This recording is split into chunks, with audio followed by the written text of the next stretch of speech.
E te ui tēnā tātou katoa. Tēnā tātou I runga I te kaupapa o tēnei rā kamutu o tēnei wiki. Ko tēnei te wiki o te reo Māori, anei ka kunei tātou ki roto o te whakanui ātara.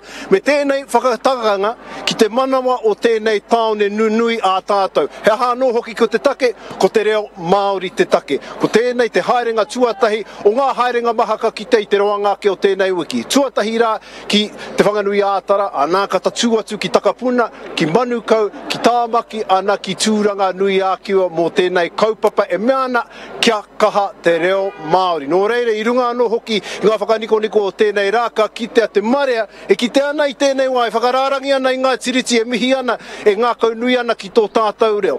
Tai atu ki te ngākau, ki kona ka tū tēnei konovete, ara anō e whakanui ana I tō tātou reo rangatira. Ko te arahi mai pi tēnei, ana ngā VIPs, anei koenei ngā whetū o te ao Māori, kei runga tonu I tēnei taraka māku, te mahi nui ki te kōrero tahi ki a rātou, mō a rātou whakapai mo te reo, ara anō hoki mō ngā mahi nui ka kitea mo te roangake o tēnei wiki. Engari, tuatahi, ka whakawhiti atu ki tēnā anō o tātou kai kōrero mo tēnei pāpāhotanga e kitea ana ki runga I te wiki o te reo Māori Facebook, pukamata. Ko koena, kei kona ka kite I enei pikitia me te ia te wairua o tēnei rangi. Ara, e he piri atu ana, e waimari ana hau, ko taku hoa, ana hei hāpai I tēnei kaupapa mo tēnei rā. Ko Sani ngātai, Sani, kai whea koe, bro?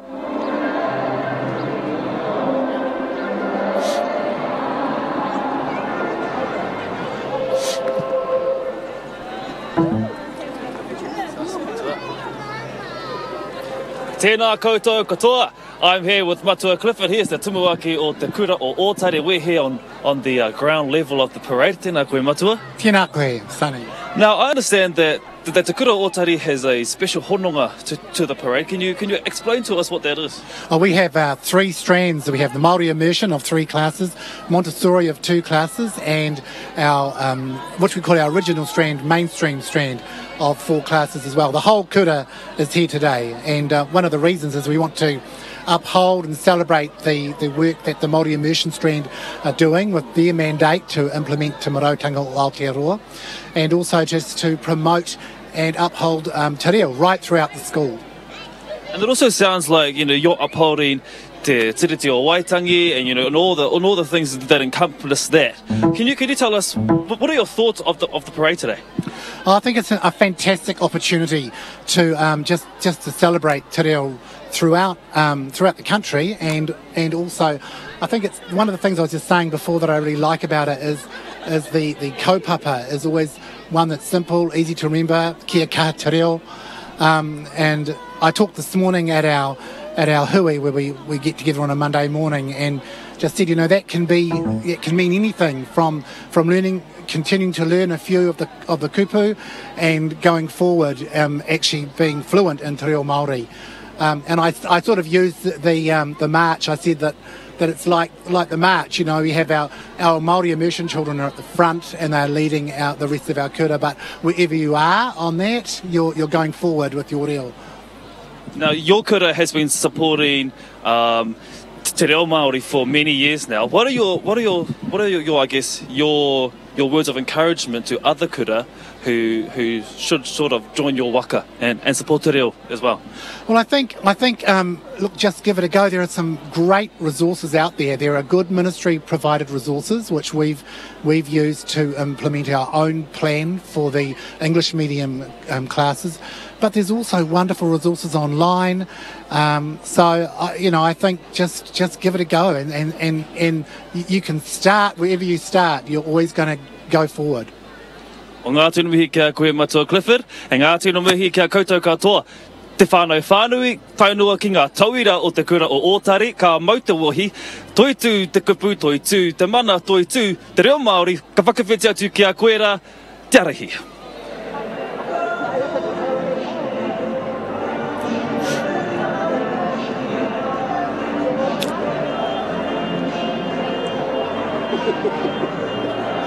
Katoa ngā wake ki kona.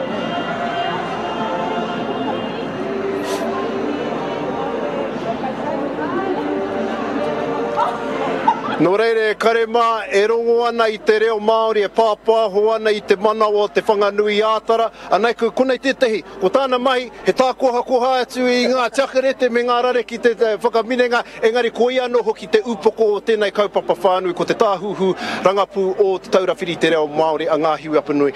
Tuatahi rā, tēnā rongo atu koe me tō tira e whakaoro ana I tēnei kaupapa. Mihi ana ki a rātau, nā te mea pōkaikaha rātau I ngā ono marama patahi tau kohipa, a tā atu hoki ki ngā tūao, mai ngā tarika awanatanga, mai ngā kura, I takoha mai I o rātau kahanga kia tukutuki te kaupapa nei I tēnei rā. Ana I runga anō hoki I tēnā heha te ia, te ngako o tēnei rei kā mutu ngā whakaneke hanga mo te wiki. Ko te mea ke, kāre nui ngā wāhi rānei I whakaatu mai ana, whakaatu atu ana rānei I te iwi nei I tō rātau aroha ki te reo Māori. Nā reira, I mea I whakaaro ai mātau ki tēnei kaupapa, hei wāhi, hei whare, whakaruru hau, whakahuru rānei, mo te hunga I aroha nei ki te reo Māori. Engari tau wāra e toru tau kua hipa I nāne, kāre mātau I mōhio pēnei tonu te rahi mo te aroha mo te reo Māori. Me te harikoa, te kite atu I te mano. E haka I te mea he rau tāngata, he mano tāngata, ko tatu mai ki te ki runga I tēnei whakatakanga. Ai, I te rātau, ko te rima mano, te tau I mui I te rā, ko te rima mano. Pērā no I tēnei tau, ko nui ake rānei, haramai ai ngā kura, mea rātau haina, tohu e mea ana aroha ki te reo, ko tō mātou aroha ki te reo Māori, e rātu āhuatanga, e rātu haina. Engari e whakātu mai ana kei te aroha te iwi nei ki te reo Māori. Me te mea no hoki, ka ki te mai etahi I tēnei, ana ka rata mai ki te reo Māori. I runga anō hoki I tēnei kaupapa, haha e te he atu o ngā kaupapa nui e tari ana e te taurawhiri I te reo Māori, me o te torotoronga, hei hāpai, hei whakarauora I tō tātou reo. Ko etahi kei te whakahaere kaupapa I roto I o rātou whare pērā tonu I te puni kōkiri, MB, Office of the Auditor General, e rā tu whakahaere ka wanatanga, ana ko Vodafone tērā, no tērā wiki haina I te mea te whakaitangi Whakanui a mātou ko Vodafone, ki te whakatairanga, ki te whakakaha, ki tō rātou whare te reo Māori, ko Spark tērā, e whakatere nei I tēnei rā, tonu rātou, tā rātou taupānga, kupu, nā reira me hari ki runga I te ipurangi, tiki mai ai tētahi. Te puni kōkiri me mihi, kāre mutu aku mihi ki a te puni kōkiri, mō rātou I kaha nei ki te whakahaere ngā Hīkoi. Ko rātou tonu ahako kihia, ko rātou tonu kei reira e tautoko mai ana ngā Hīkoi, tata mate te Hīkoi I rotorua, ana te puni kōkiri I whakaora mai anō. I runga I tēnā, e mihi atu ana ki ngā kautaunaki katoa o tēnei wiki, ana kāmutu, ko te whanganui ātara I tēnei rā, o ko takapuna, ko manukau, ko tāmaki makaurau, ko tūranganui a kiwa hei te praere, na hei te rātapu, ko rotorua, no reira I tēnei wā, e hoa mā ka paku whakatā mātou, na kia wāte anō a ngā hiwi te whiwhiu haere, e ngā taonga, ki te whakaminenga, e tatari mai ana ki te whanganui ātara, engari mo tēnei wā, ka paku whakatā, ana ka hoki mai me te roanga ke o ngā kōrero, ana matuara o te reo ki roto nei o te whanganui ātara. Kia ora. This is our real story. Speaking te reo Māori has shaped me into the kind of mama who encourages her tamahini to speak te reo. Ko te reo Māori, te mauri o tōku ao, he taonga ka meha meha. My favourite Māori word is ātāhua. It's something that everybody can say and it explains so many things. Like me, or this leaf, or you. Kia kaha. Te reo Māori.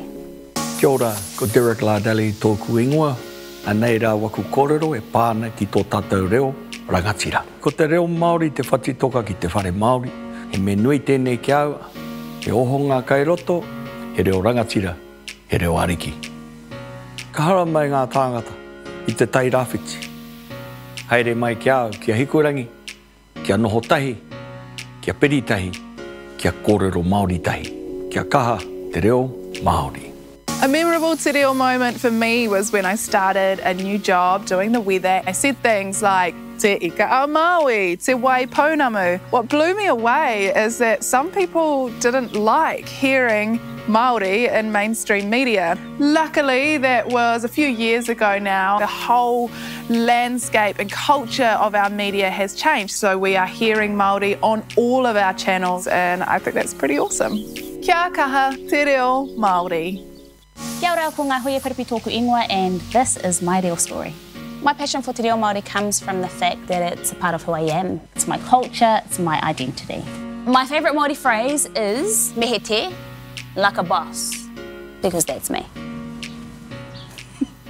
My most memorable te reo Māori moment would be feeling that pride after watching my girl speak just te reo Māori for the first few years of her life. Kia kaha, te reo Māori. 5, 3, 2.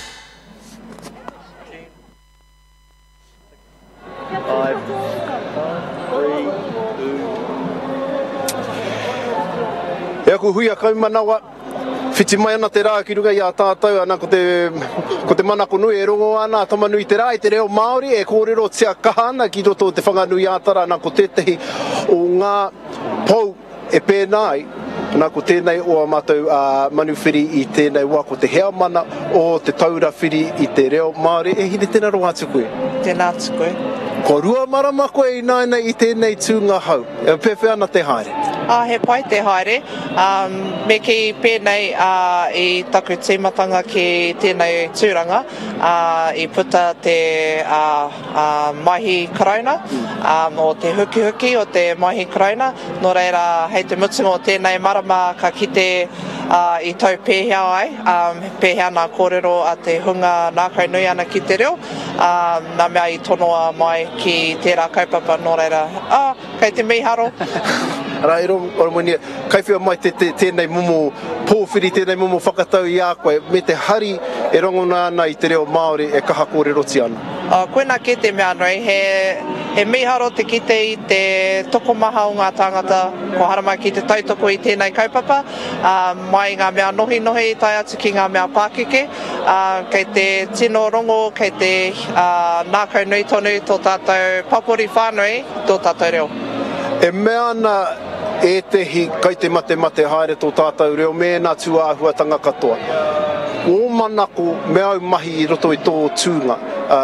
Heha ngā whāinga matua o te taura whiri, kia whakakore hia we nā momota tauranga me nā aro ki tō tātou reo. I raro i te mahi karauna, he titiro whānui pēhea te āwhina i te papori, nō reira kia māhorahora i te reo, nō reira he pīki mahi tērā, kei mui te aroaro o te taura whiri, nā te mea he āhua hautonu, mai i ngā mea o te ture o mua, nō reira ko te manako, ka hiki tēnei kaupapa, ka anga whakamua pēhea te whakanui ake i te kotahi wiki, te kotahi marama. Kamutu a tērā tau, me ai ki a UNESCO, koena te tau ka whakanui i ngā reo takitaki o te ao. Nō reira, tērā pēr ka whai wāhi tātou, ki te arahi i tērā momo whakanui i o tātou reo katoa. Nō reira, kia nei, he mea nui tērā, kamutu he kaupapa whakahira mā tātou hei whakanui tō tātou reo.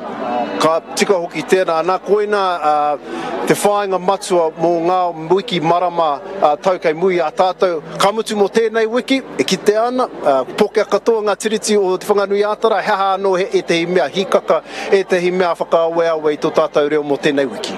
Ki taku titiro e hia nei ngā kaupapa kei ngā hapori katoa, ko tino hiki te mānuka, kua whakatakotohia, nō reira he pai tērā, kia kawea tēnā i tēnei wiki, a ngā wiki kei te heke mai. E rawe ana tērā, ka puapua nei, engari ka kore e ua, engari ko te hanga nei, mena ka ua, ka kare aha ki tēnei tira Māori i te mea hākua ana katoa. Koia, nā te reo rātau i tō mai, mā te reo rātau e whakamahana i tēnei rā. E whae tēnā ora wātu koe, mō au mahi kāmutu mō tō tira, e whakarau ana ora ana i tō tātou reo.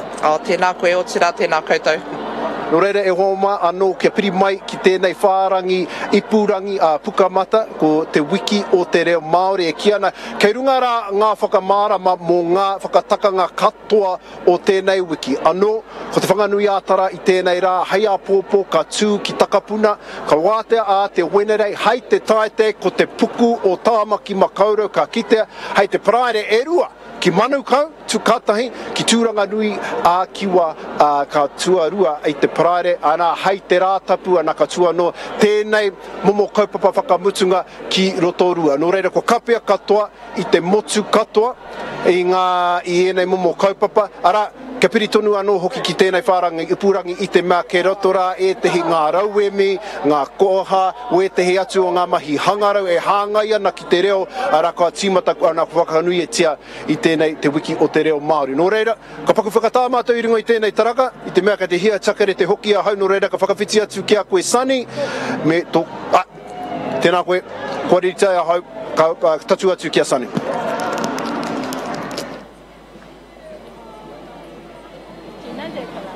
Tēnā koutou e te iwi, I'm here on Ground Zero at the parade. Found some whānau who are here celebrating the kick-off to Te Wiki o Te Reo Māori. Tēnā korua, tell me what are your names and where do you live?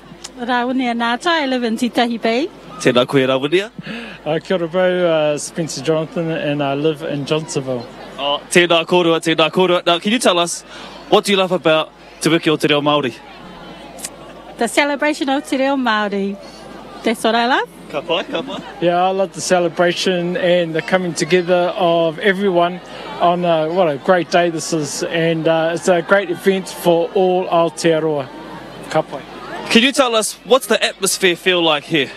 Like a big party, it's a big celebration.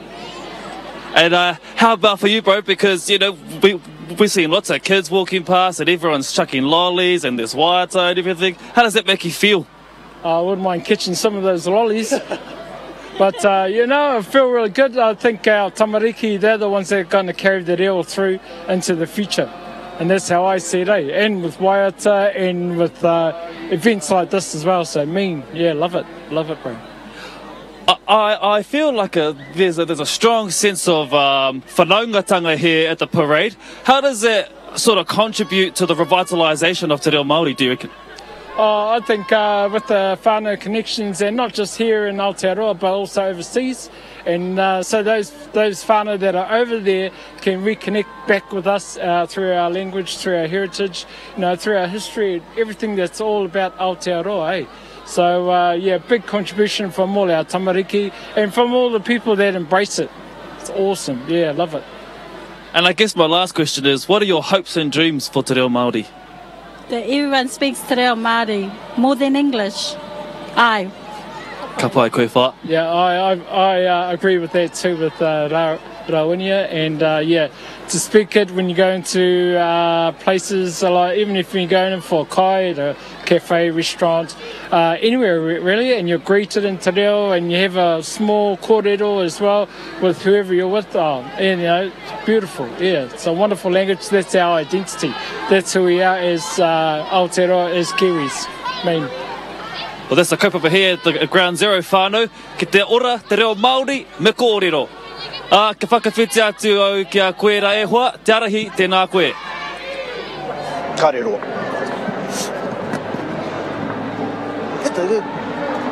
Hei ngō Māori mo te ambassador? Awau. Awau. Yeah. Are we going further up or?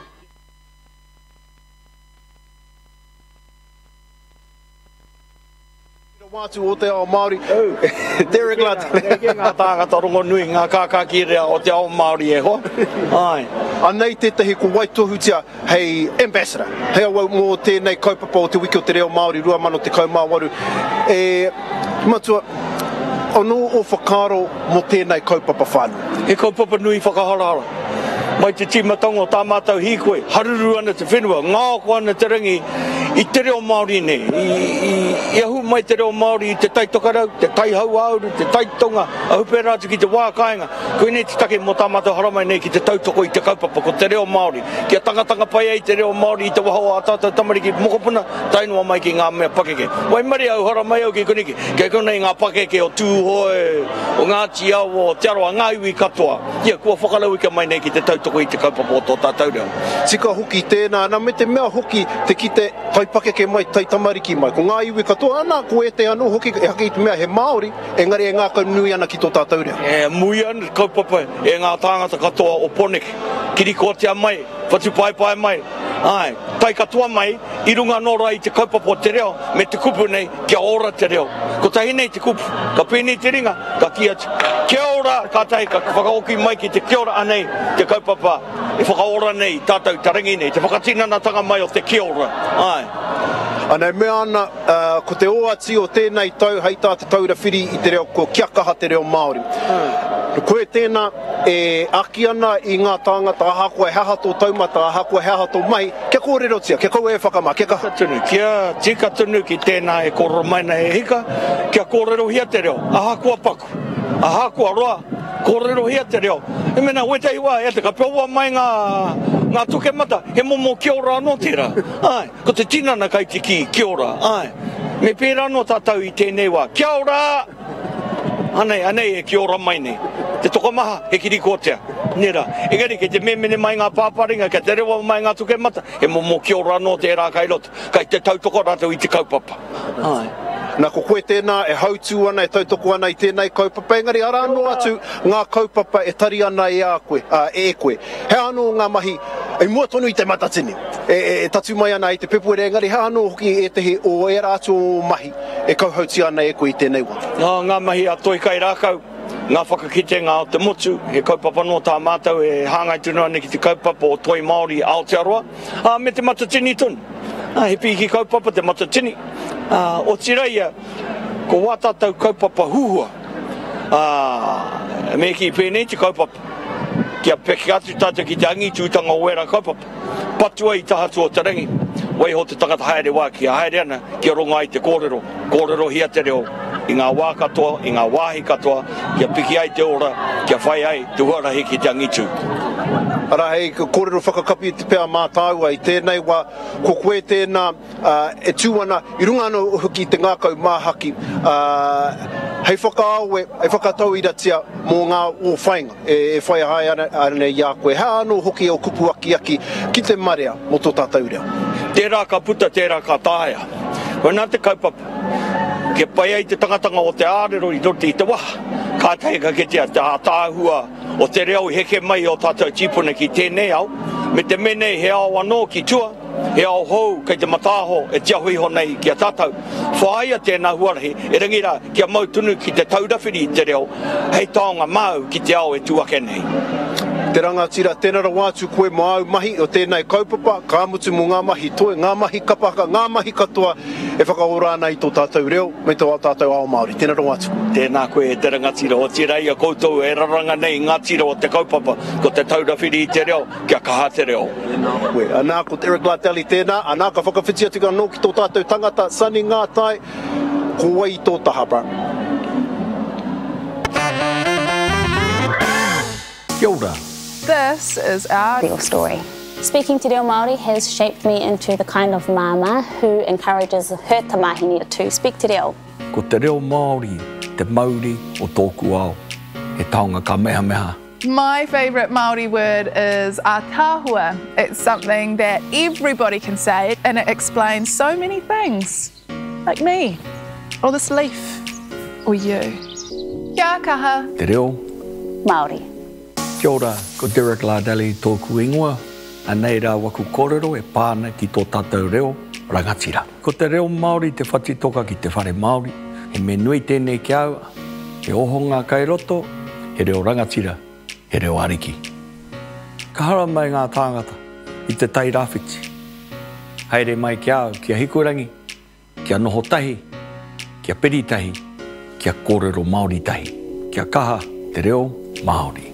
A memorable te reo moment for me was when I started a new job doing the weather. I said things like, te ika a Māui, te wai pounamu. What blew me away is that some people didn't like hearing Māori in mainstream media. Luckily, that was a few years ago now. The whole landscape and culture of our media has changed, so we are hearing Māori on all of our channels, and I think that's pretty awesome. Kia kaha, te reo Māori. Kia ora, ko ngā hui e wharipi tōku ingoa, and this is my real story. My passion for te reo Māori comes from the fact that it's a part of who I am. It's my culture, it's my identity. My favourite Māori phrase is mehe te, like a boss, because that's me. My most memorable te reo Māori moment would be feeling that pride after watching my girl speak just te reo Māori for the first few years of her life. Kia kaha, te reo Māori.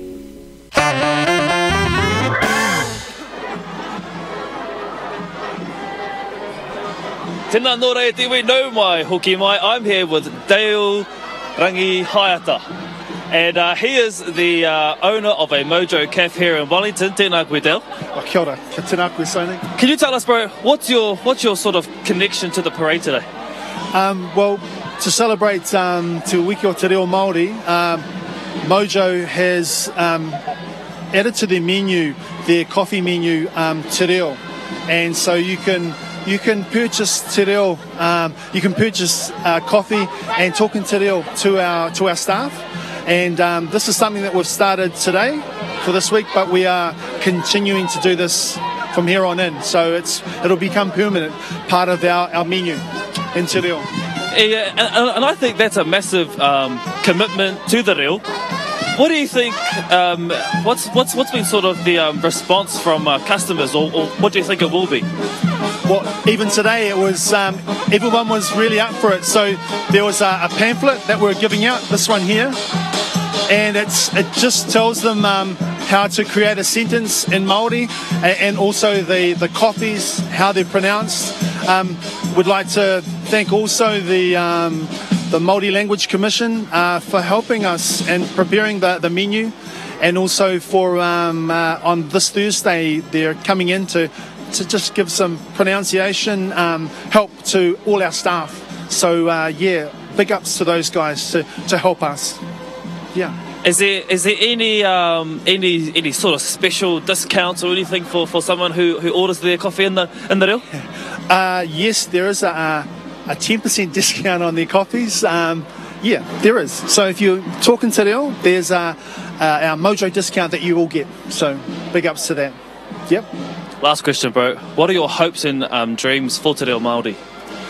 Well, I'm an old boy from Hatapora College, and I haven't sort of like Māori as a language is like a muscle, and you need to use it all the time, and I haven't been using it. So this our company's on a journey, and I'm on a journey to get back to my language and learn it well. So I'm looking forward to, because we've got around about 25 shops in Wellington and Auckland, and so it's a great chance for the language to spread in the CBD area. It's it's looking good. Fingers crossed. Well, all the best for you, bro, on your haerenga. And everyone, you can get 10% off your coffee if you use te reo Māori at Mojo Cafe. Hoi anō rā, kei te whakawhiti atu tātou ki te whakatau ki te ngākau. That's in the Civic. Mautonu mai.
E te iwi, kake mātou I te waka, ana kua taipai mātou ki tēnei wahe e kia ana ko te ngākau, ana ki te ana muri a tātou, kua pokea katoa tēnā wāhi o te reo te take. Ana, nōku te whiwhi kia tū mai ki tēnei mātanga o te ao Māori. Kua roa nei ia e tautoko ana, e taunaki ana I ngā kaupapa huhua o te ao Māori ko tau haura ki tēnei. E te pāpā tēnei rau atu koe. Ko te mea kia koe, kia rātou hoki e mātakitaki mai I o rātou marae kāinga. I ki te mātou, I rongo anō hoki mātou I te ia o tēnei kaupapa I runga I tēnā waka. Kua roa nei koe e tū ana hei āpiha mo te ao Māori. I tēnei tau, 2018, he anō hoki o whakaro mo tēnei kaupapa. Mo tēnei kaupapa ko te tino miharo ka titirua ki Watātou tamariki mokopunu, ana kei a rātou. E taka mai nei I roto wa tātou tapu ai I nā tauki mua he mea miharo. He miharo tuatu tēnā I rungi tā huatanga o nā mātou, nā kau mātou hoki pēnei a ko tāi mai ki te tautoka I te kaupapa whakahire hirane. Tika anō hoki e nā whakaro ana, kua toru te kau, whā te kau pēr tau, koe e tahitahi ana I te ahi o te reo Māori, me ngā kaupapa Māori ki roto I tēnei taone nunui o Pōneke. E ki tērā, ki tāu nei aro, kai te paiake, kai te tipu haere wā mātou tō tātou reo me te oranga o te ao Māori? Me whakai ki tēnā kōrero I rungi tā huatanga I te wai tīmata mai konei roto I nā tau whiti te kau. Ko tātou anake nā kaimahi o te tari Māori e reo rua ana. Nāne ka titiroa ke au ki te waihongo nā tāngata ke te tautoko I te Hīkoi nei, mai nā tarikawanatanga, mai etahi Pākihi, nā reira me ki aki rungi te kaupapa o Rawinia mā mo te huri whakamatau, koe nei te āhua, koe nei nā hua o e rā momo kaupapa. Tika katoa tēnā. Ana, I runga anō hoki te whakaro, kāreno kia oti au mahi, I runga e nei momo haerenga. Hei a whea, ka tatu atu koe ki e te he atu o ngā whakatakanga maha ka kite ki runga ki Aotearoa ki tēnei wiki? Ko te hia, ka noho tono I te mahi I te whanganui a tara nei, ana ko te paraire, ka hua nuku rā ki ka hekara ki roto here taunga ki te pō tukutaonga o nā o te reo Māori e kia nei ko te Māori Music Awards a te rāhoroi ka huri pēraki ki roto rua mō tā rātou hīkoitanga a te rātapu ka te ahi anō ka hoki mai ki te wākai. Nā sika hoki tēnā i runga ko tēnā kaupapa nunui hei te pō te pride ki here taunga ko ngā pōtukutanga mo ngā waiata Māori me te maha noa atu. Ara, mo te roanga ake o ēnā o ngā kōrere pāna ki ngā kaupapa e kaua e tia nei e te taurawhiri o te reo Māori kia piri ki te wiki o te reo Māori whārangi pukamata. Engari mo tēnei wā, e tatari ana te marea ki a koe me tō tira, kia tūhono anō hoki ki ngā iwi ki roto te ngākau. Nō reira ngā mihi anō ki a koe. Ke te mihi anō ki a koe. Tēnā koe. He konei. Ako tagahaura ki tēnā tō te tehi o ngā tino āpihanga, te tehi o ngā tino toa o te ao Māori. Ana, me tūpato ko toa hau i te mea, ko te kāhui kohanga reo o te whanganui ātara tēnei, ana, e kake mai ana, arāno hoki e tehi o ngā tira, e kake mai ana, ne ki katoa ana tō tātou pākana te ngākau, Civic Square nō reira, ina kei roto koe i te whanganui ātara, tatu mai, rarau mai, arāno atu, ngā kaiwhakaari, ngā mea waiata, me ngā mihi ka kite, ki roto i tēnei wāhi, ki te pukutonu o te whanganui ātara. Nō reira, ko tāku tēnā, ko hau tēnā, e hau atu ana ki roto rā, ko whakawhitia nō ki a koe sana. A memorable te reo moment for me was when I started a new job doing the weather. I said things like, te ika a Maui, te wai pounamu. What blew me away is that some people didn't like hearing Māori in mainstream media. Luckily, that was a few years ago now. The whole landscape and culture of our media has changed, so we are hearing Māori on all of our channels, and I think that's pretty awesome. Kia kaha te reo Māori.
Tēnā koutou te iwi. I'm here with Shannon Onekawa and his partner. Tēnā koe, bro. Kia ora, bro. Kia ora. And who's this that we have down here, bro? It's my beautiful daughter, Amia Joy, and my partner, Sade.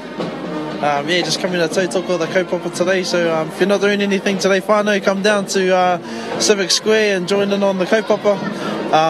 Yeah. Tell us, how old is your pepe? She's 5 months. Just over 5 months now, so growing fast, starting to talk. Yeah, it's going pretty good. Yeah. Now, you and I both know how important te reo Māori is. Can you tell us how important do you want our reo to be for your tamaiti? Oh, it's with our tamariki especially, it's probably it's a big topic that should be pushed. Especially for our babies right from when they're born. That's what we do with Amia Joy, you know, we try and talk to her in Māori. Well, I do talk to her in Māori every time I talk to her, so you know, it's always there for her, and hopefully everybody else does it for their tamariki as well. But yeah. As a young, strapping good young man you are, what are some of the fruits that you have seen now that you can speak both the languages in reo and in reo Pākehā? Fruits? You know, what are the benefits to speaking te reo Māori? Well, culture, you know. it's a big part of my family, and I just want her to, you know, grow up around it, and a lot of benefits. Is too many to say at the moment, but yeah, no, definitely a lot of benefits with Te Reo Māori. Yeah. There are lots of benefits because we both went to Hatupara College, so that's one big benefit right there. Honora, me whakawhiti kātika ki a koera e ehua te arahi. Tēnā rā wātu koe, Sunny. Ke kone tātou kei te ngākau, e tatari ana mō ngā VIPs wē nā o a mātou hoa, I runga I te Whakanui. Ko ki te au tēnei, this is the Wellington ITM Cup team. Let's have a look at the yellows. Me heke ki pōneke ko tēnei te tira Wellington Council. E kaha tautoko ana I tēnei nā. Aneki taku hoa, e neki tēnā kua whakamārama mai he hanga mei, e tutuki pai ana e te council I tēnei wā. He rangi pai tēnei, ka tautoko mātou I tēnei rā, tino whakahira kia mātou o te kainihera, he taonga te reo, he taonga I nei aku kaimahi, kei konei mātou I te tautoko mō te mea Justin Lester, me te mea tuarua Jill Day, kei kona I runga I te ātāmira. Me te rawe hoki o tō koutou mea, ka mutu ko tō koutou tira, e kaha tautoko ana I te reo Māori. E ai ki a Justin, ko tēnei he taone reo Māori, mai te tau rua manu mā whātekau, koe nā tō tātou tūmanako hoki. Ara, he ha ngā mua, ko tēnei rā, he rā nui mo tēnei tira o roto o pōneke, he hātu o ngā mea I roto o tō koutou tahiri, e mahi ana e koutou ki te tautoko I te reo I tēnei wiki. Kua whakatakoto ai e tātou tētahi kaupapa mahere mahi, kia sipu ai te reo Māori I roto I tō mātou tari, ki roto I te taone o Pōneke hoki. He aha e taihi o ngā mahi kei te mahi ai e tātou. He whakaingoatia I ngā wāhi tapu, ngā wāhi mana whenua ki roto o Pōneke. E rua wiki ki muri, kua timata I tātou ki te whakaako I ngā kaimahi o te kaunihira I roto I te reo. He aha atu. Kia tautoko mo te matatini, a te rātai. Ai. Nei wiki hoki. Me te, kei te mahi tahi tātou, ko mana whenua, ko ngā pākari, ko ngā ko ngā tāngata katoa ki roto o Pōneke ki te mohio ai, he aha ngā mea ka whairawa mō te reo mō Pōneke. Nō reira, he maha tonu o koutou mahi. Ka te timatanga mahi. Ngara, te rawe hoki o ngā mea kaunihera, e haka I te mea he kōrero anake I te mea runga no tia ana te reo Māori I roto I tēnei o ngā kaunihera o te Whakanui ātara. Nō reira, kia koutou, me heke ki Pōneke ngā mihi anō hoki kia koutou katoa, tēnā koutou e kaha tautoko ana I te tātou reo, tēnā tātou katoa.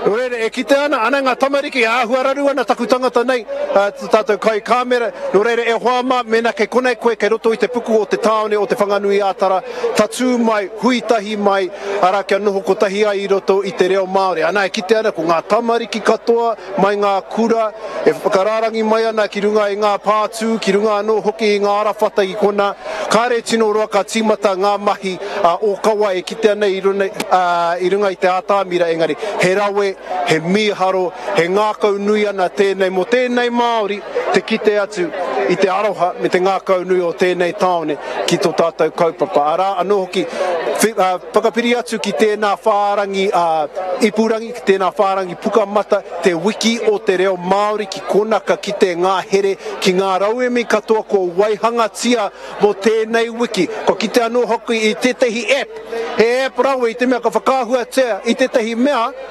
ana ka puta mai ko te reo, ko te ingoa Māori o tēnā mea, he rawe tēnā me te maha no atu. Ara, ko te taura whiri o te reo Māori, ko ngā whakatakanga, anō, kei takapuna, kei manukau, kei tāmaki makaurau, ana kei tūranga nui ākiwa me rotorua hoki. Ki runga i tēnā whārangi pukamata, me tō rātou whārangi i pūrangi o te taurawhiri te reo Māori ngā whakamārama katoa. Nō reira, ko tatapau te wā ki a mātou i tēnei wā, engari, ko te manako nui kei Sani te tehi anō hei kai kōrero, hei waha anō hoki e a rātou pūmanawa mo tēnei kaupapa.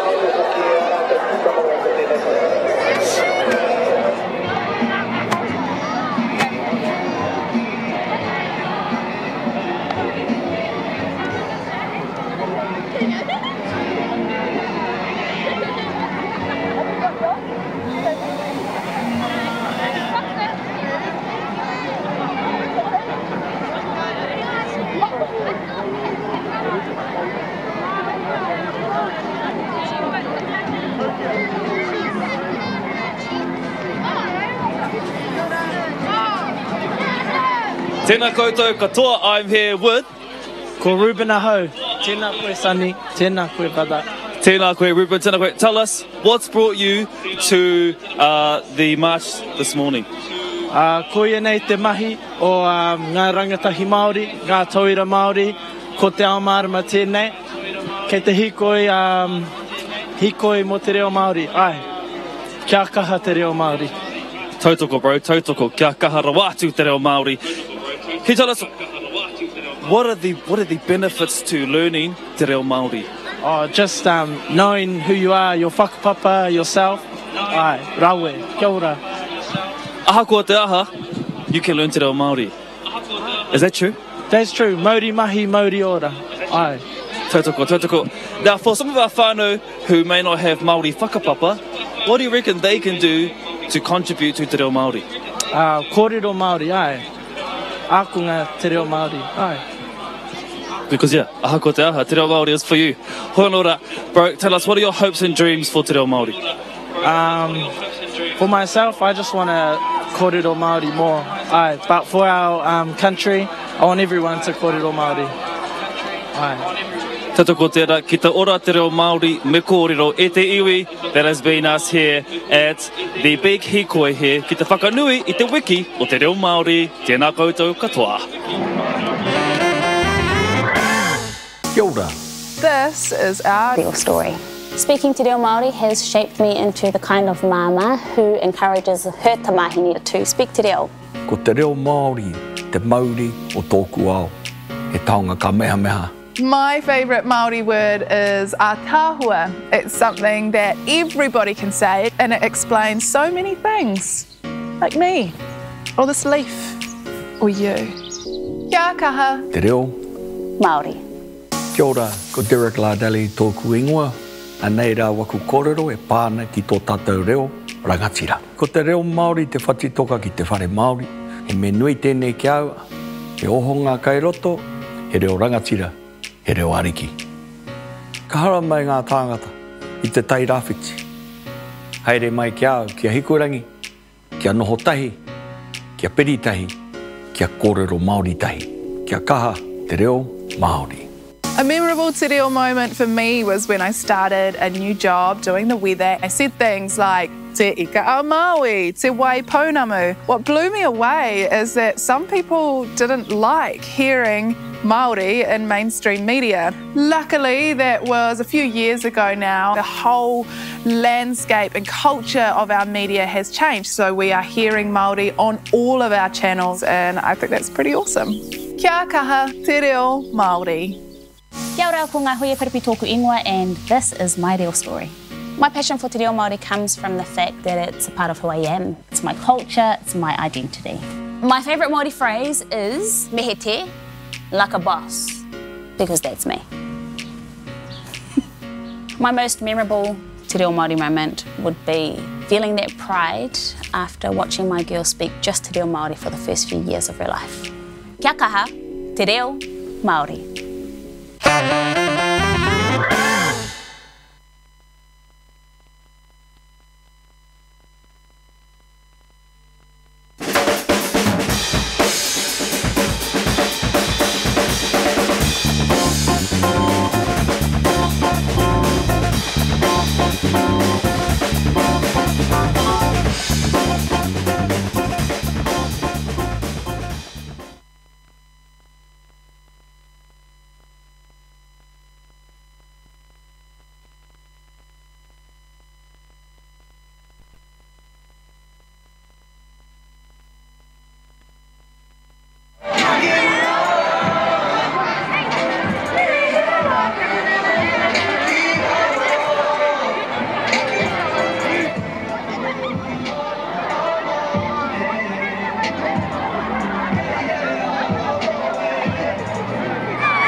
mai koutou koa, me ki kutu mai whakakiki e wāhi nei.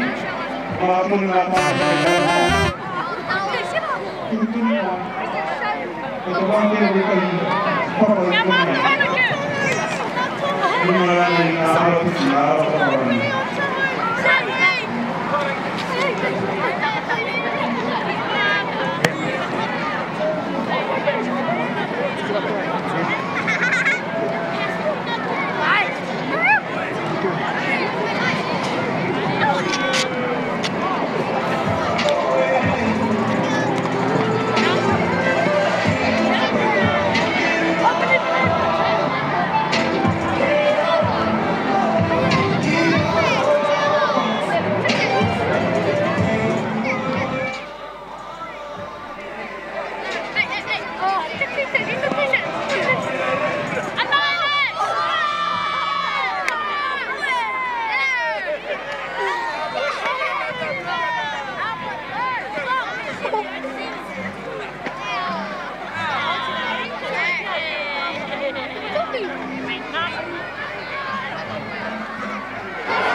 Hīkoi, Whakanui, te reo Māori, kia kaha te reo Māori! Ka pai whai ake nei, e tahi pito kōrero e pāna ki te haumarutanga. Anō, ka pai? Sorry, but we do have to do this again. Just a few housekeeping notes. Also, to see the whakalas who made it here. Tā maua e Hīkoi, e te haere tonu mai e te o te Hīkoi. Nō reire, tika ana kia whakakiki mai te wāmena he wāse ana tētahi wā. Tiki te tātua whainga tēnā, whakaki a tēnei wāhi kia whai ai tā rāta haere tonu mai ki hone. Just while you're here, if you fellas are wondering where the wharepaku are, they're located at the far end of the square by the shade cloth. Tērā taha. Ka pai, there's also a sausage sizzle under the shade cloth. Karaheu to freebies whānau. Drinking water is located by the wall down by where you came in, in that general direction.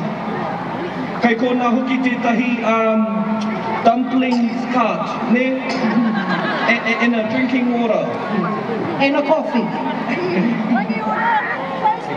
First aid is located in the ambulance park past the toilets and shade cloth. Ka pai? Just to reiterate what I said before, e te whānau, ka kite au I te tini me te mano e haere tonu mai ana. So if we could please, even if some of our babies could move up towards the stage, we're starting to get pretty congested towards the opening. It's getting a bit difficult for people to get in. So if we could just... Whakatata mai tātou, whakatata mai. Whakatata mai, whakapiripiri mai. Ki te tātā whai. I know it's all hard, but we've got to try and make sure that we keep it as safe as possible. In an emergency situation, we will most likely stay right here until advised it is safe to leave. If we need to evacuate the area, please head out the way you came in or up the steps and over the bridge to the waterfront.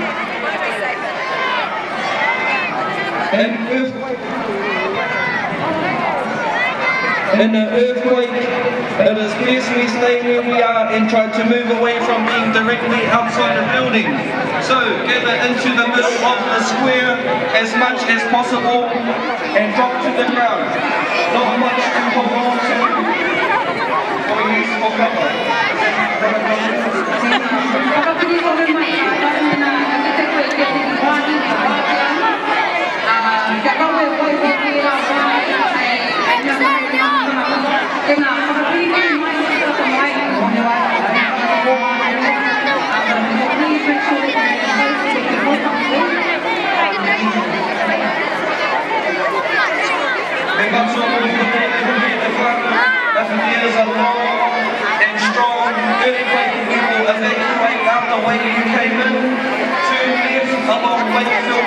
N1 up Taranaki Street, Tupukeahu, National War Memorial Park. This provides an open space on high ground. All of the colleges and all the kura that are coming in, if you can find a space close to the front, that'll be enjoyable. We know there's still a ton of people coming in. Thank you to all of those that have moved up the front. Kia ora tātou. Sorry. Ka pai hei timatanga kōrero, mo te hui nei, ka homatu te rākau, ki tō tātou kai kōrero tuatahi, a Holden ho heart. Mana hoki te karakia, me te tehi kōrero mā koe koe. Tēnā tātou.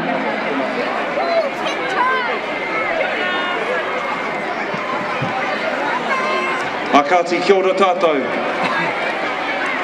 Hoi anō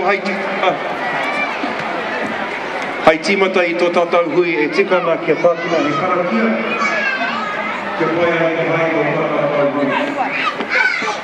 Nā reina e tau nei te mai a tātou, te waiua o ngā mātua tūruna. Nā rātou te mai o whakarato, hei Hīkoi ngā mātātou ngā ui whakaiti. I whakatōkia o tātou mātou, ki ngā tātou o tō whakare, hei ara taki kia tātou i roto i tēnei ao. Kia ngā kaunui ki te hāpai wā tātou mahi katoa i roto i te tika, i te pono, i te māramatanga, me te aroha anō tētehi ki tētahi. E rongo e waka irihi ake ana ki runga, turuturua uti waka maua kia tīna. Haum ye, hui ye. Ahoe mō tuarua. E tikana kia riro mā tētehi o te hautainga. Waiwa. O tānaki wānu. Waiwa. Te upo mō teika, te uri ake nei kia pui o katoa. E o kuranga tira, o kukau mātua o kukuia. Tautau mā, rangatahi mā, tainohi mā, kamarihi mā. Nau mai, haira mai, piki mai, kake mai. Nau mai ki te ngākau, kuira te ingoa hou mo tēnei wāhi ki te ngākau. Kuira te pūtahi o tēnei taone, kuinei hoki te papakainga me ki o Taranaki Whānui ki te upo o teika. Ko mātou e mihi ake nei ki o koutou, piki mai, kaka mai. Hoi anō, kore au e tōroa te kōrero, tikana kia mihi mahana, mihi awaha ki o koutou. Koutou katoa, ko tai mai i runga i te karanga o te rangi, o tira, kia kato tātou reo Māori, ne? Nā reira tēnei te mihi, aroha te mihi miharo ki a koutou. I roto i tēnei āhotanga, tēnā koutou, tēnā koutou. Kia ora.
Ko te reo Māori, e ngunguru nei hi au, au e ha.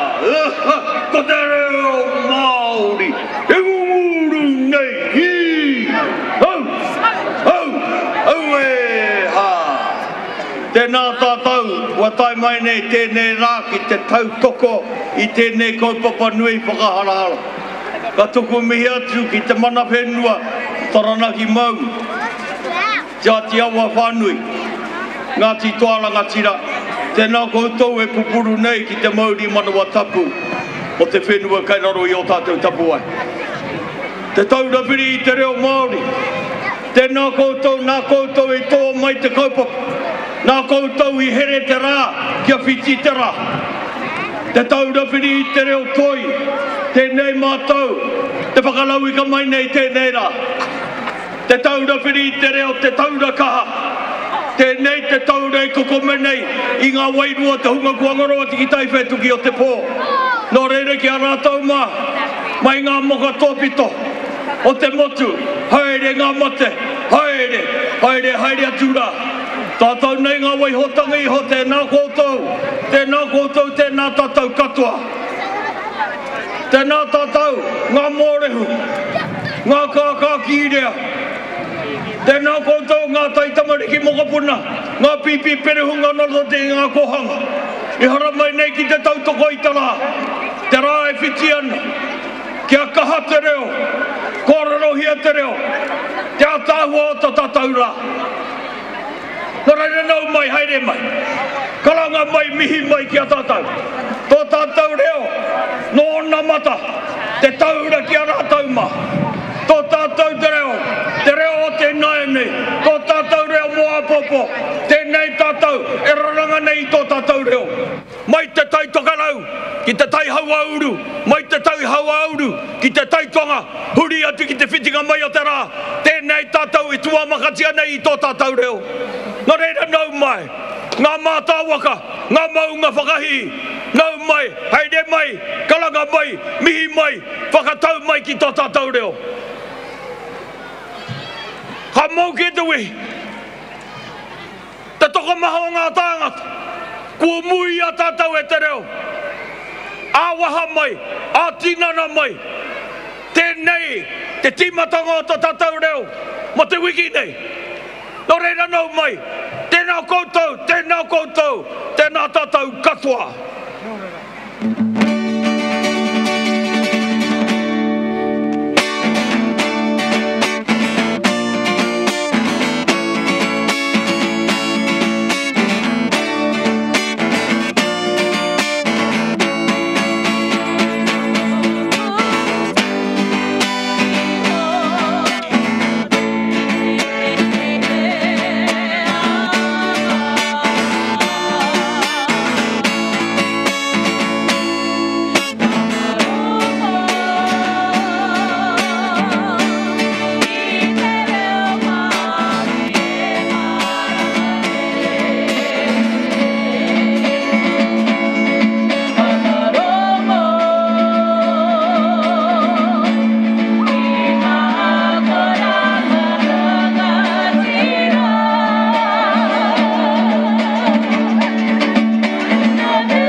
no tēnā tātou ngā kōka. Koutou ngā kōka e raranga ana i te takapau nei. Te ātāua hoki o tātou takapau. I raranga hia nei nā, e te muka tangata, e te ringarehe, e te ārero kōrero. Tō tātou reo whakalongo ki te reo Māori, e hakiria ke nei ki o tātou taringa i te reo nei, i te rā nei. Tēnā koutou, hurinoa, tēnā tātou katoa.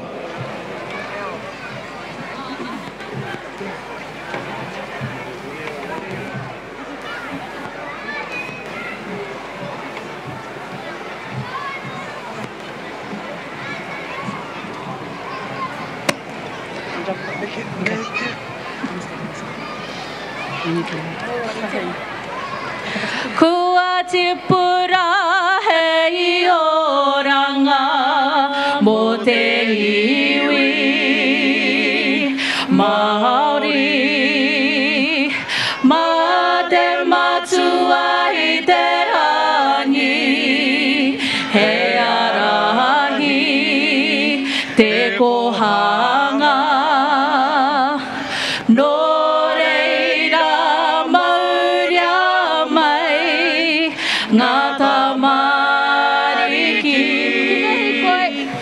Ki te hīkoi mō te reo. E ngā mau ngā whakahi e ngā wā ko wau tēnei te whakamihi atu kia koutou katoa koe kara pine mai mo tēnei hui whakahirahira o tātou. Ko pēne me ki tōku ingoa, he ingoa Māori tūturu taku. Tēnā tātou e te whakaminenga ko rangi o rā hau. He ingoa Māori tūturu ake tāku. Nō reira ka tahuri atu te rākau kōrero ki taku hoa ki tēnei taha nei.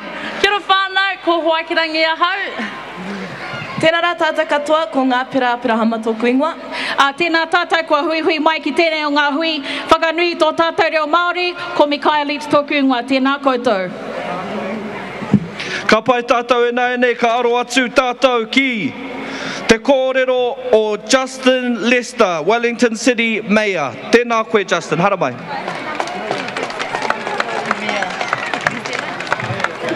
Kia ora te whānau, toi tū te marae o tāne, toi tū te marae o Tangaroa, toi tū te iwi. Nei rā te mihi ki te iwi mana whenua, taranaki whānui ki te upoko o to ika, ko Ngāti tō rangatira. E rau rangatira mā, tihe pōneke. Kia mātua pōneke he taonga te reo Māori. He tino take tōna kia tātou, ki tō tātou whenua, ki tō tātou taone hoki.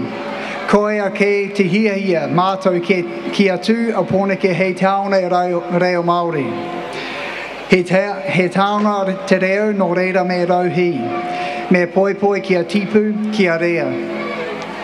Kei te mahi te kaunihira, ki te whakatakoto i te tahi mahare, mahi kia kaha ke atu te kitea. Ti rangoana i te reo Māori, puta noa i tō tātou taone mātua. Kei te mahi tahi mātou mena iwi mana whenua, i runa i te whakaro ko tahi kia tairanga ake te reo Māori. Ki te taumata tika mōna i tō mātou taone. E te hūnā tōtoko e hui nei kia kaha te reo Māori. Kia ora everybody here today. I want to acknowledge iwi mana whenua and a big thank you to Ngā Hiwi Apanui. Great to see you here, brother.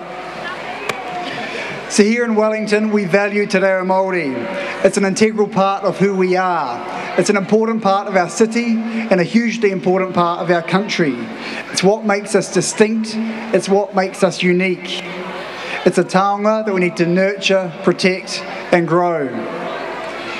So we've been working on an action plan, a Te Toihu policy, to make sure that te reo Māori is an integral part and seen and heard all around our city, in particular here in Te Ngākau, Civic Square.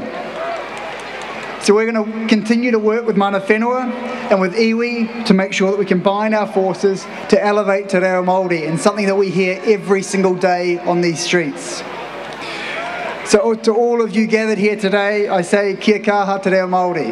Tēnā koutou, tēnā tātou katoa.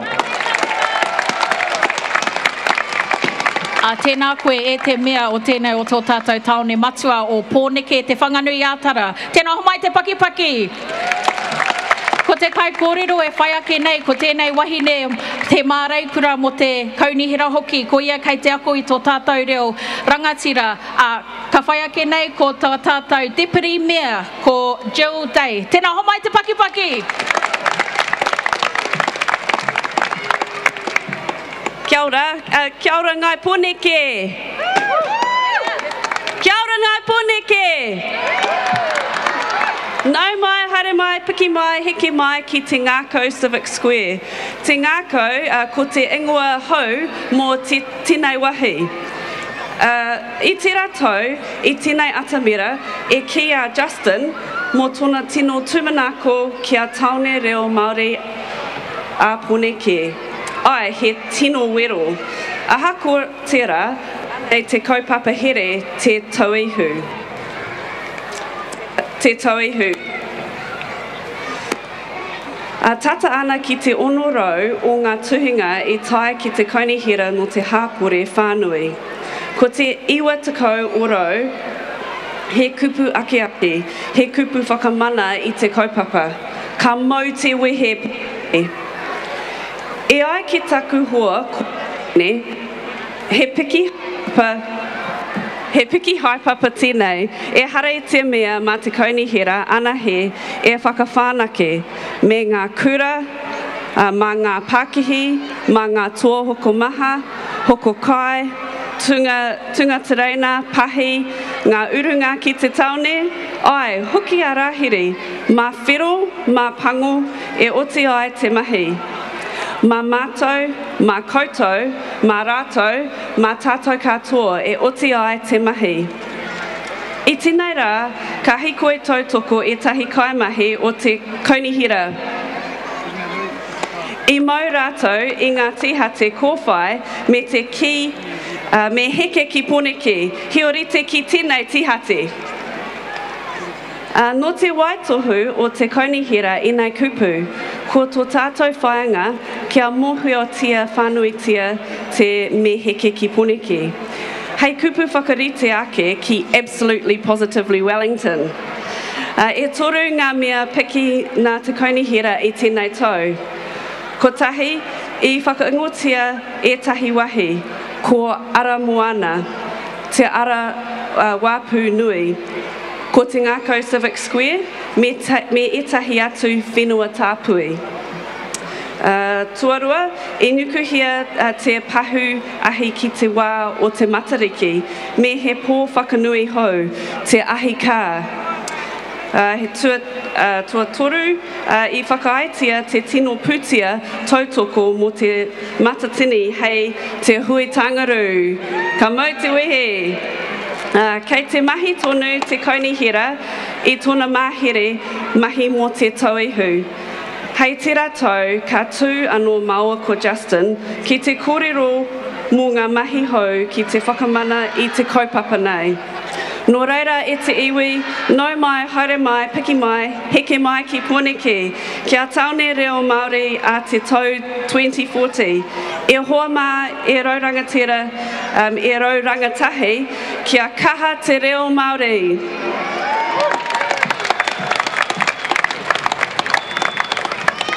Tēnā koe Jill mo au kōrero, whakahirahira. Tēnā e te iwi, whakanui a te kaunihira, eki. Ka pai tātou e nei ka aro atu tātou ki te tumuaki o te taurawhiri te reo Māori ko ngā hiwi apanui tēnā. Tēnā e te whanaunga haramai. Kia ora tātou, kei te pēhea. Heaha? Kei te pai tātou? Ahoi anō, mihi nei kia koutou ko tatu mai I tēnei rā.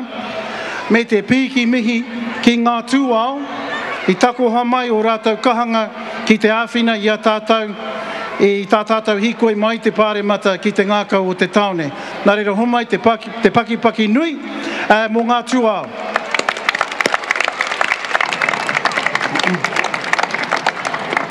Tuarua e mihi ana ki aku rangatira, ki a Derek Lardeli, tērā o ngā rangatira o Ngāti Porou, Ngāti Konohi, tai mai ai, hei māngai mo te reo Māori i tēnei wiki, tai atu hoki ki te toihau o taku puari a Rawinia Higgins. O mai te paki.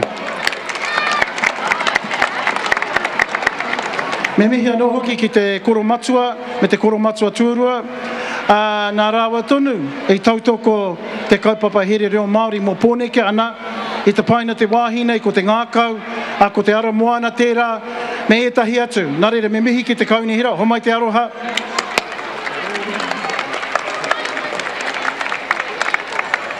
Me mihi anō ki a pēne maki, mōhio tonu au ki tōna pāpā, hone ki, me tana tungane, a mea eki. Hoi anō, kei te mihi atu ki a tātou ko tai mai nei tēnei rā, kei te mihi atu hoki ki ngā tāngata, ngā rōpū, i takoha mai ki tēnei kaupapa. E mihi ana ki a koutou i haramai nei me ngā tohu. E rua ngā tohu e ki tēnei au i tēnei rā, he whakahirahira. Ko te tuatahi e mea ana, ko tō mātou ara, ko te reo Māori, he prae he tāku, hei hoatu ki a koutou.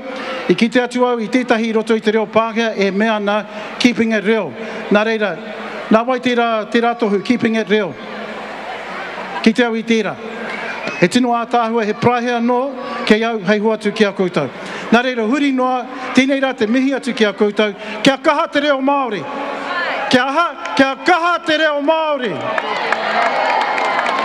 Kia ora tātou.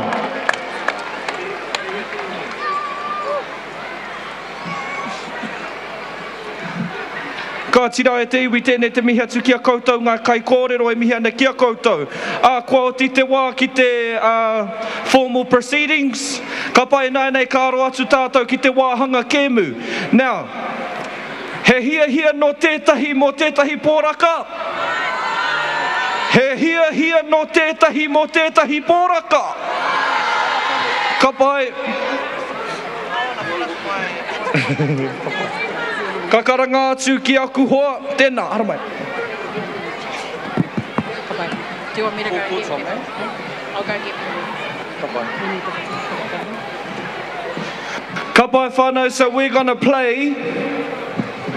Just for now, we're going to split you up just here in the middle. Ka pai, we're going to split you up and we're going to play the 4-chord song. Do we got any guns for the 4-chord song? True.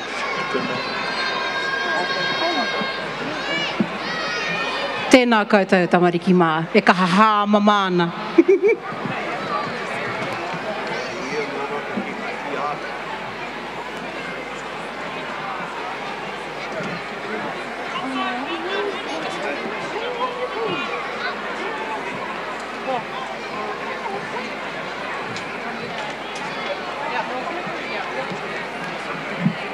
Tēnā tātou, kei te whakarite a Beni tā tātou rakuraku o Kita. Tēnā haruru mai koutou no te tai tokerau, haruru mai te whare. Tō, tēnei wāhi. Kei hea koutou te tai tokerau. E tā, kāri konei. Koutou no te puku o te ika Māui, kei hea koutou. Heka mā, te tai hau auru, kei hea koutou. Ka pai. Koutou no te tai rāwhiti, yay! Ai, kei konei te urunga mai o te rā. Koutou no te waipounamu, kei hea koutou. Kia kaha, kia kaha. Kia kaha ngai tahu. Kori te mai tā tātou ki tā. Ana. Anei te tauira, anei te tauira. Oh, hika ma. Ka pai, so we're going to look over to this side, you're going to start a waiata, and then we'll give this side about a minute to think of another waiata that goes to the tune, ka pai? It's like a riff-off, ne? Anōna he Māori riff-off. Don't worry about a thing, 'cause every little thing is gonna be alright. Koira te tauira.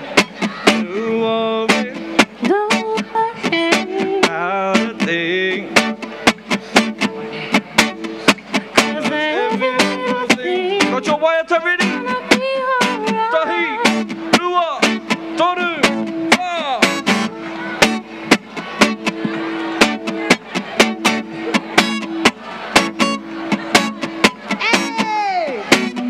Waiata mai, waiata mai.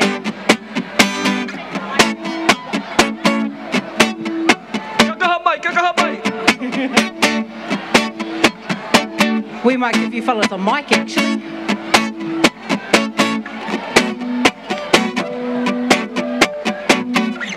Ka pai. We don't know taha.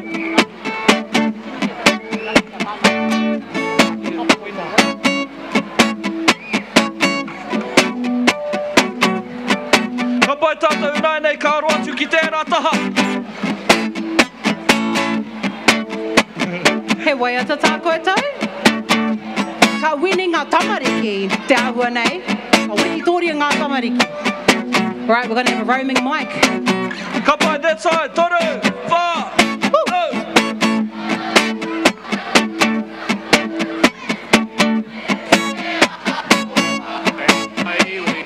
Kia tapatahi, kia kotahira.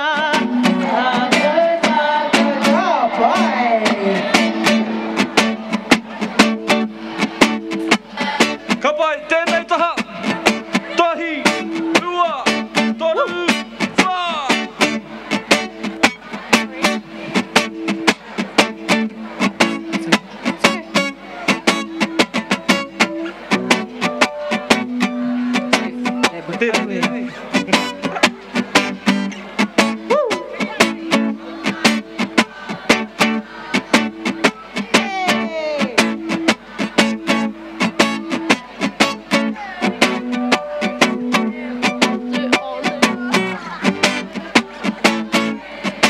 All right, so we're really going to get into it now. This is the competition portion of it. We have very limited hoodies and t-shirts to give out actually. But, ka tae te wā, well, if you want it, you're going to have to sing up. Ka pai? Tēnā, sing up. One individual. Get one person to come up here. Get one to sing and come to me. Okay, so what we're looking for now, tātou mā, is we're looking for a bit of a singer. We want the singer to come up instead of having to haere tonu. Anyone who wants to sing to win a poraka can come up to the front. There's a microphone here, we won't be roaming. If you want to come up, ka te au I a koe. Do you want to sing, bro? Te kaha no te whakamohio atu, ko ai o hoa ki tō taha. If anybody would like to win a t-shirt or a hoodie, limited edition, tirohia, ke mira. Koe nei te wā. Oh, kia ora, darling, ko wai tō ingoa. What's your name? Ko Naria tuku ingoa. Ka pai, darling. And what's your song going to be for us today? Hallelujah. Hallelujah. Okay, would you like to sing that for us? Awesome. Go hard. Ka koe ingo ka mara ki te mauri o te atua e te kamaka e te kai whakaora. Kia mana te mana wā ki te i ka rangaranga kai tōku atu ai Hallelujah, hallelujah, hallelujah, hallelujah.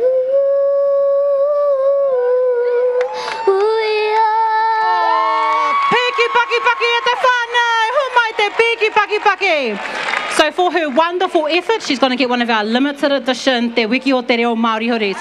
Well done.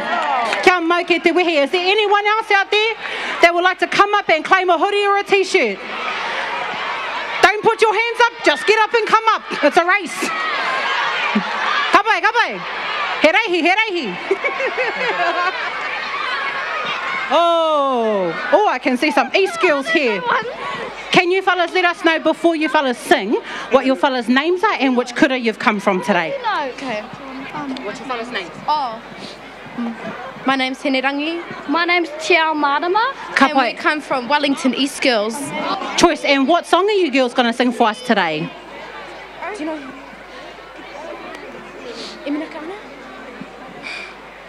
What do you know?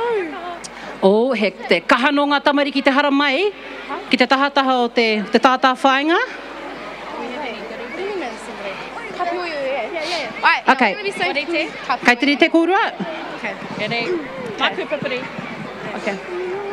Kari te tore pa. Ka pioi oi e tohu aroha hukainga. E hoki maira, kia kite atu I toi iwi e. E roto ana, e kata ana maira. Pukana petero mai te ihi o matua. Kia kite atu ano, I toa taua e pana.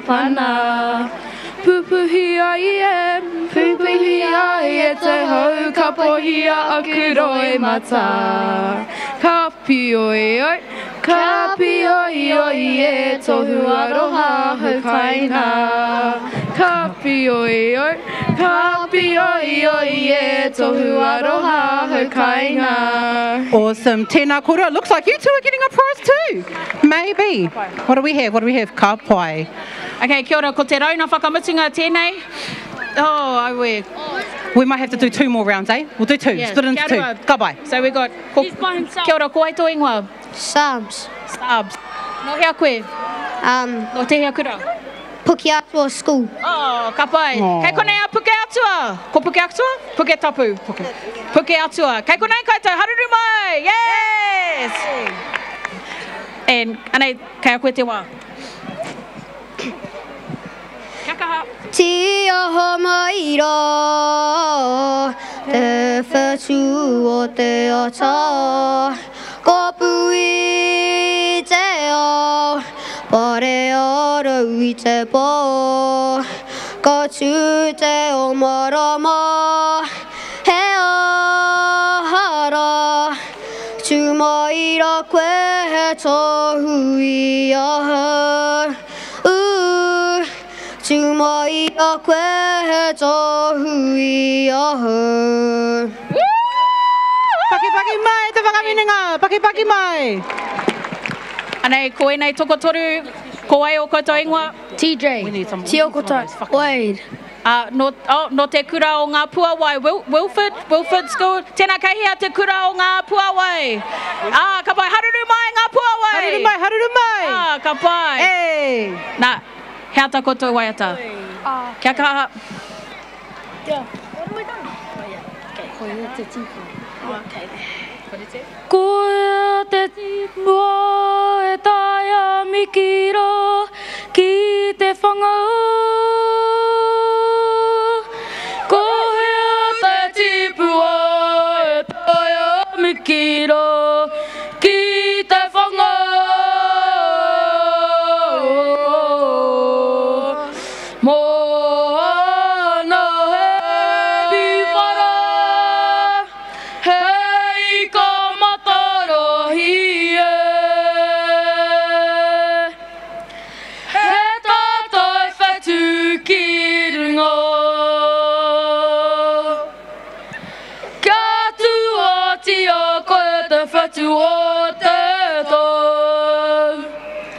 Nau mai te kura nui, nau mai te kura roa e. Tēnā, ho mai te paki, mo te kura o ngā puawai. Anei, he taonga. Ka pai koutou. Ko te, hirunga nei. He mea no? Okay, ko koe te mea whakamutunga e tamano, ko ai tō ingoa, what's your name? George. And no te hea kura, what school are you from? Ridgeway. Kei hea Ridgeway, tēnā koutou. Whakanuia. Okay, what's your waiata, what's your song for us today? Oh, anei. te aroha, te whakapono, me te rangi Māori e tātou tātou e. Te aroha, te whakapono, me te rangi Māori e tātou tātou e. Tēnā, ho mai te paki Whakanuia, paki mai e te iwi. Ok, ka tahuri atu te aronga o te hakataitai nainei. Ko tahuri atu ki te aronga o te whakataitai. Kei awai te pūkana miharo rawa atu. So, we're going to have a bit of a pūkana off. If there's anyone out there, mena e rite ana koe? Mena e rite ana koe mo te pūkana off. He pērā tonu ki tā te ringans I mahi ai. We're looking for who? We're looking for 6 participants, so we've already got one up here on the stage. Toko rima nā tūranga e toi ana, mena kei a koe te hia, kia wiki tōri a koe mo tēnei pūkenga nunui o te pūkana. Tēnā, takahima I runga I te whatarangi. Okay, ka nui tērā. Darling, hold up. Taiho. Okay, so we said ono. I believe we've got a few more than ono here. So what we're going to do... Oh, okay. Oh, so you fellas are wearing your korowai. What we might do is we might have a boys versus girl pūkana off. How do we feel about that? Ai? Kau rānei. Kau? Ai. Ka bai. Hokere tōkere. Tāne mā? Whakararangi koutou ia koutou anō. So I'll get you fellas to stand in a line. It's for boys, the boys competition. Kōtiro mā? Oh, okay. You two jump up too. Kōtiro mā? Nice line. Straight line, you fellas. Girls? Nuku. Girls? Okay. That's enough of our babies up on stage. Kia ora. Ka pai e tama tēnā koe. Ko wai tō ingoa? No, mate. What school are you from, bro? Whakanui. Kei kōnei a Whakanui. Kei whia hoki koutou. Woo! You also from Whakanui? Tēnā koe tama, ko wai tō ingoa? Ko Kingston toku ingoa. O Whakanui hoki? Ai. Ko Tātai toku ingoa. Ihaya. Matthew. Shane. Wade.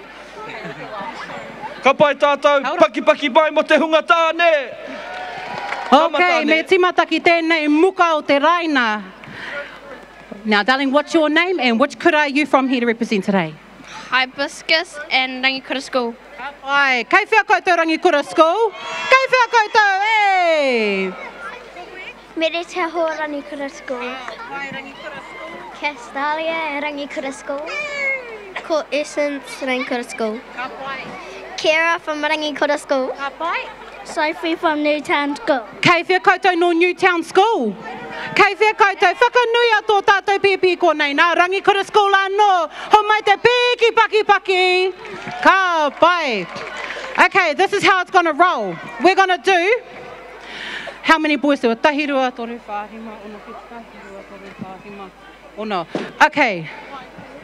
Okay, so what we're going to do, how should we do this? Should we do it all at one time? Or should we do one on one and then see who wins? One on one? Yeah? Ka pai. Okay. Ooh, I don't know if you can tell us who starts first. We might have to be tricky. Might start it down your end. Okay, my bro. Mo, hei taki. Ka pai ka te mata I konei ne. So, here's the rules. We're going to give you a 3-second countdown.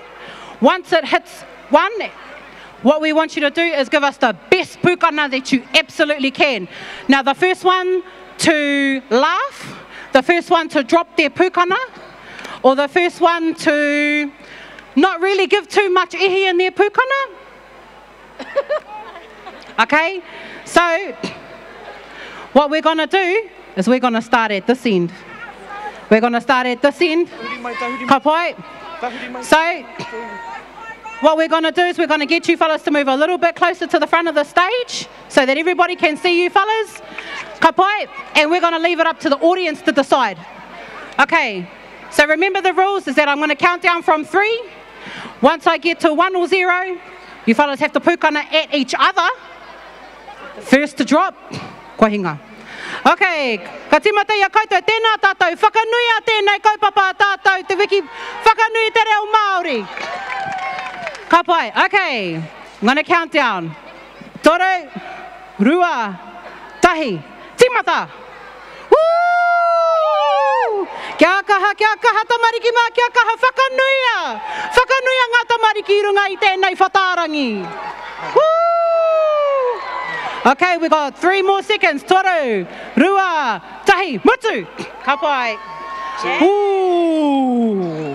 Okay, instead of doing it bit by bit, how about we have an average? So we'll go through all of them, and then mā koutou, hei whakawā, who won? Ka pai? Run it like that. Okay, you two come up to the front of the stage. Ka pai, and I'll count down from 3, 2, 1. Timata, okay? All right. Toru, rua, tahi, timata. Woo! Ooh. Hold it, hold it, hold it. Okay. Toru, rua, tahi, kauti. Well done. Okay. Whakanuia e hoa mā. Whakanuia nā, baby. Whakanuia au tamariki. Okay.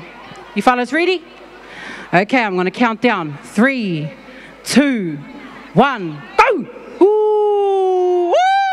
Got a bit of a witty in there. Kana nau e te kiri. Ooh, hei kai mā te ahi ka, pai kōrua. Okay, 3, 2, 1, kauti. Well done. Ka pai whakanuia ngā tamariki e hoa mā whakanuia. Oh, whakanuia, hey! Okay, you fellas know what the rules are. I'm going to count down from 3, and you're going to go as hard as you can, okay? Ka pai kōrua? Okay, 3, 2, 1, go! Woo! Woo! Hold it, hold it. Okay, toru, rua, tahi, kauti. Ka pai kōrua? Ooh! Rangi kura school e haruru nei, ka pai. Tautoko nā e nei pepe a tātou. Okay, 3, 2, 1, timata. Ooh. Ooh. Oh, kua whai kaha kōrua. Okay, 3, 2, 1, kauti. Ka pai koutou, ko wai e toi ana? He wahine e tāne rāne e toi ana. Anyone left over? These two? These two here? Okay, what we're going to do is we're going to get these boys to do a haka off with each other. Or a little pukana off with each other. Ka ori te haka. Me tēnei nā. Okay, oh, actually, timata pēr. Okay, we're going to get all 3 of you to go at once. So, whai mai yo, follow me, follow me, follow me. Hana mai, hana mai, hana mai. Hana mai, hana mai. Okay, you two boys. You two boys. I want to get one of you to stand over here. Yep. You two are going to pukana at each other. Ka pai? Darling, you're going to stand right in the middle over there and you're going to do a big pukana to the crowd. Okay? Are you ready? Do you think you can do that or would you like to pukana to him? You want to pukana to them? Cool. I know everyone's here and is supporting you fellas anyway, so it's all good. All right. You fellas know what the drill is. Tātou whakanuia nā tamariki ki konei ki runga I te whatarangi. Right, we've got our 3 left over. Okay, toru, rua, tahi, timata.